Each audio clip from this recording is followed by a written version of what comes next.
How his team had discussions with the Justice Department before the subpoena was issued. He said that his team was clear with DOJ officials that Pence would fight any subpoena on the grounds of the speech or debate clause of the Constitution.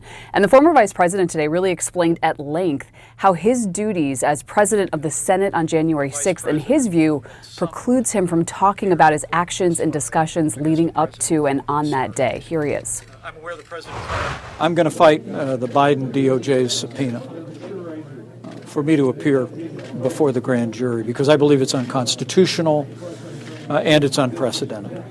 Never before in American history has a vice president been summoned to appear in court to testify against a president with whom they served. President Trump was wrong. I had no right to overturn the election.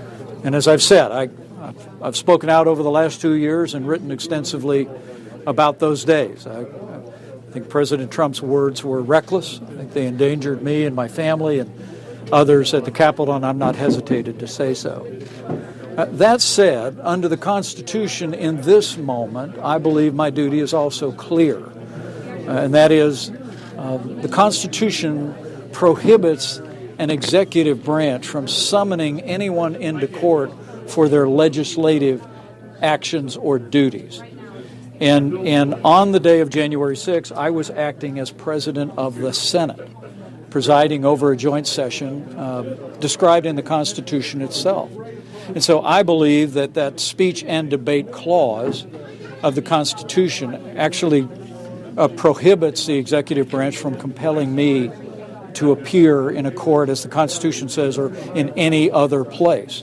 And we'll stand on that principle, and we'll take that case as far as it needs to go, if needs be, to the Supreme Court of the United States. I believe that would diminish the privileges enjoyed by any future vice president, be that Democrat or Republican. And I simply will not do that.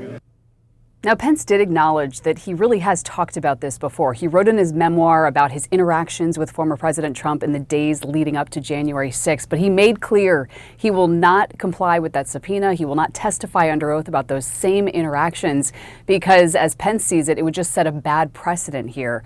But Wolf, this position really could mean a long legal fight for the former vice president, just as he's considering whether to announce a run for president, something he hinted at in Iowa today.